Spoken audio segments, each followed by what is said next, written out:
ଏକ ଛାତ୍ରାବାସରେ ଗୋଷ୍ଠୀଗତ ସହାବସ୍ଥାନ କାହିଁକି ପାରମ୍ପରିକ ସହାବସ୍ଥାନ ଉତ୍ତମ?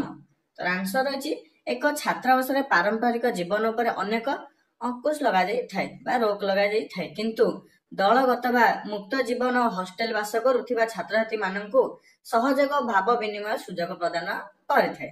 ଏଠି ଆପଣଙ୍କୁ କହିଲା ଯେ ଏକ ଛାତ୍ରାବାସରେ ଗୋଷ୍ଠୀଗତ ସହାବସ୍ଥାନ କାହିଁକି ଯୋଉ ଆମେ ବ୍ୟକ୍ତିଗତ ଜୀବନ ବା ପାରମ୍ପରିକ ସହାବସ୍ଥାନ ଠାରୁ ଉତ୍ତମ, ସେଇ କଥା ଆପଣଙ୍କର କହିଲା। ସେଠି ଆପଣଙ୍କୁ ହଷ୍ଟେଲ ବାସ କରୁଥିବା ଛାତ୍ରଛାତ୍ରୀ ମାନଙ୍କୁ ସହଯୋଗ ଭାବ ବିନିମୟ ସୁଯୋଗ ପ୍ରଦାନ କରିଥାଏ।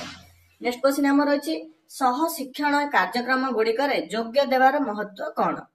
ତାର ଆନ୍ସର ରହିଛି ସହ ଶିକ୍ଷଣ ଭିତ୍ତିକ କାର୍ଯ୍ୟକ୍ରମ ଯୋଗ ଦେବା ଦ୍ୱାରା ଜଣେ ଛାତ୍ର ମଧ୍ୟରେ କେତେକ ମାନବୀୟ ଗୁଣର ବିକାଶ ହୋଇଥାଏ। ଏହା ଦ୍ୱାରା ଛାତ୍ର ମାନଙ୍କ ମଧ୍ୟରେ ପ୍ରତିଶ୍ରୁତି ଓ ଦାୟିତ୍ୱବୋଧ ଗୁଣ ଗୁଡିକ ଜାଗ୍ରତ ହୋଇଥାଏ। ବହୁତ ସହଜ ଭାଷାରେ ଲେଖା ହେଇଛି, ଆପଣଙ୍କର ବୁଝିବାରେ କୌଣସି ଅସୁବିଧା ନଥିବ। ନେକ୍ସଟ କ୍ୱେଶ୍ଚିନ୍ ଅଛି ଶିକ୍ଷାର ଦୁଇଟି ମୁଖ୍ୟ ଉଦ୍ଦେଶ୍ୟ ଲେଖ। ଗୋଟେ ହଉଛି ଜ୍ଞାନ ଆହରଣ କରିବା, ଆଉ ଗୋଟେ ହଉଛି ଚରିତ୍ର ଗଠନ କରିବା। ନେକ୍ସଟ କ୍ୱେଶ୍ଚିନ୍ ଅଛି କ୍ୱେଶ୍ଚିନ୍ ନମ୍ବର 4, ବୃତ୍ତିଗତ କିପରି ଜଣେ ଛାତ୍ରକୁ କର୍ମ ସଂସ୍ଥାନ ଯୋଗାଇଥାଏ?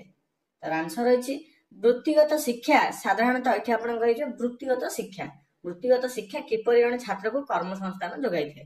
ତାର ଆନ୍ସର ରହିଛି ବୃତ୍ତିଗତ ଶିକ୍ଷା ସାଧାରଣତଃ ପ୍ରାୟୋଗିକ ପ୍ରଶିକ୍ଷଣ ମାଧ୍ୟମରେ ପ୍ରଦାନ କରାଯାଇଥାଏ।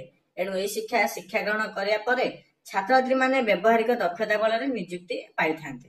ଏହିପରି ଭାବରେ ଆପଣଙ୍କର ବୃତ୍ତିଗତ ଶିକ୍ଷା ଜଣେ ଛାତ୍ରକୁ କର୍ମ ସଂସ୍ଥାନ ଯୋଗାଇଥାଏ। ନେକ୍ସଟ କ୍ୱେଶ୍ଚିନ୍ ବୃତ୍ତିଗତ ଯୋଗ୍ୟତା କଣ? ତାର ଆନ୍ସର ରହିଛି ବୃତ୍ତିଗତ ଯୋଗ୍ୟତା ହେଉଛି ଶିକ୍ଷା ସମାପ୍ତ ପରେ ବୈଷୟିକ ପ୍ରମାଣ ପତ୍ର ହାସଲ କରିବା। ଏହା ଛାତ୍ରକୁ ଏକ ନିର୍ଦ୍ଦିଷ୍ଟ ବୃତ୍ତି ନିମନ୍ତେ ବିଶେଷ ପ୍ରଶିକ୍ଷଣ ପ୍ରଦାନ କରିଥାଏ। ତା ହେଉଛି ଆମର ବୃତ୍ତିଗତ ଯୋଗ୍ୟତା। ନେକ୍ସଟ କ୍ୱେଶ୍ଚିନ୍ ପ୍ଲାଜିଆରିଜିମ୍ କଣ? ତାର ଆନ୍ସର ହେଉଛି ପ୍ଲାଜିଆରିଜିମ୍ କହିଲେ ଅନ୍ୟ ଜଣଙ୍କର ଲେଖାକୁ ଅବିକଳ ଭାବରେ ନକଲ କରିବା। ଗବେଷଣାତ୍ମକ ପ୍ରବନ୍ଧ ନିମନ୍ତେ ଏହା ଅତ୍ୟନ୍ତ କ୍ଷତିକାରକ ଅଟେ। ତ ଜଣଙ୍କର ଲେଖାକୁ ଅବିକଳ ଭାବେ ନକଲ କରିବା ବା କପି କରିବାକୁ ଆମର କୁହାଯାଏ ପ୍ଲାଜିଆରିଜିମ୍। ନେକ୍ସଟ କ୍ୱେଶ୍ଚିନ୍ ଜ୍ଞାନ ହେଉଛି ଶକ୍ତି ବୁଝାଅ। ତାର ଆନ୍ସର ଅଛି ଜ୍ଞାନ ଆହରଣ ଦ୍ୱାରା ଜଣେ ଛାତ୍ର ନିଜ ଜୀବନରେ ସମସ୍ୟାର ସମାଧାନ କରିବା ସହିତ ଅନ୍ୟମାନଙ୍କୁ ସମସ୍ୟା ସମାଧାନ କରିବାରେ ସାହାଯ୍ୟ କରିଥାଏ। ତେଣୁ ଜ୍ଞାନ ହେଉଛି ଏକ ଶକ୍ତି ବୋଲି କୁହାଯାଇଥାଏ। ନେକ୍ସଟ କ୍ୱେଶ୍ଚିନ୍ ଛାତ୍ରାବାସ ଜୀବନରୁ ଜଣେ ଛାତ୍ର କିପରି ଉପକାର ପାଇଥାଏ?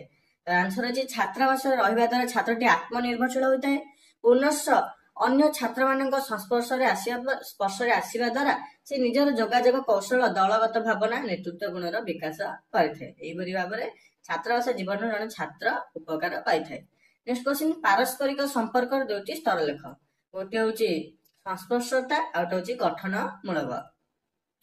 ନେକ୍ସଟ କ୍ୱେଶ୍ଚିନ୍ ନୈତିକତା ଭିତ୍ତିକ ନେତୃତ୍ୱ କଣ? ତାର ଆନ୍ସର ଅଛି ଏହି ପ୍ରକାର ନେତୃତ୍ୱରେ ଜଣେ ନେତା ସଂସ୍ଥାର ଭିତରେ ଏବଂ ବାହାରେ ନୈତିକ ବ୍ୟବହାର ପ୍ରଦର୍ଶନ କରିଥାଏ। ଏ ପ୍ରକାର ନେତାମାନେ କର୍ମଚାରୀ ମାନଙ୍କ ମଧ୍ୟରେ ଲୋକପ୍ରିୟ ହୋଇଥାନ୍ତି। ତାପରେ ପୁରୁଷ ଓ ମହିଳା ମାନଙ୍କ ମଧ୍ୟରେ ରହିଥିବା ଦୁଇଟି ପାରସ୍ପରିକ ସମ୍ପର୍କ ଲେଖ। ଗୋଟେ ହଉଛି ବିବାହ କ୍ଷେତ୍ରରେ ପ୍ରତିଶ୍ରୁତିବଦ୍ଧତା, ଆଉ ଗୋଟେ ହଉଛି ପିତାମାତାଙ୍କର ପାରସ୍ପରିକ ବିଶ୍ୱାସନୀୟତା। ନେକ୍ସଟ କ୍ୱେଶ୍ଚିନ୍ ବନ୍ଧୁତ୍ୱ ଭିତ୍ତିକ ଦୁଇଟି ସମ୍ପର୍କ ଲେଖ। ଗୋଟେ ହଉଛି ସେମାନେ ପରସ୍ପର ପ୍ରତି ସାଧୁତା ଭାବ ପ୍ରଦର୍ଶନ କରିଥାନ୍ତି, ଆଉ ଗୋଟେ ହଉଛି ବିପଦ ସମୟରେ ଜଣେ ଅନ୍ୟ ଜଣଙ୍କର ସହାୟକତା ପ୍ରଦାନ କରିବା। 13 ନମ୍ବର ହେଉଛି ଏକ ଛାତ୍ରର ଦୁଇଟି ନେତୃତ୍ୱ ଗୁଣ ଲେଖ।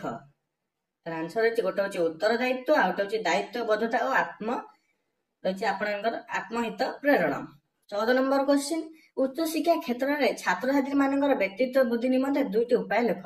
ଗୋଟେ ହଉଛି ପାଠ୍ୟକ୍ରମରେ ସଂସ୍କୃତ ସ୍ଥାନ ଦେବା, ଆଉ ଗୋଟେ ହଉଛି ପାଠ୍ୟ ବିଷୟ ଉପରେ ଦଳଗତ ଆଲୋଚନା କରିବା।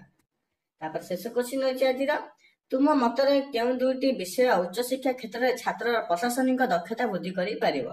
ଗୋଟେ ହଉଛି ପାଠ୍ୟକ୍ରମରେ କାର୍ଯ୍ୟାଳୟ ପରିଚାଳନା ବିଷୟ ଅନ୍ତର୍ଭୁକ୍ତ, ଆଉ ଗୋଟେ ହଉଛି ଦକ୍ଷତା ବୃଦ୍ଧି ଭିତ୍ତିକ ବିଷୟମାନ ଅନ୍ତର୍ଭୁକ୍ତ କରିବା।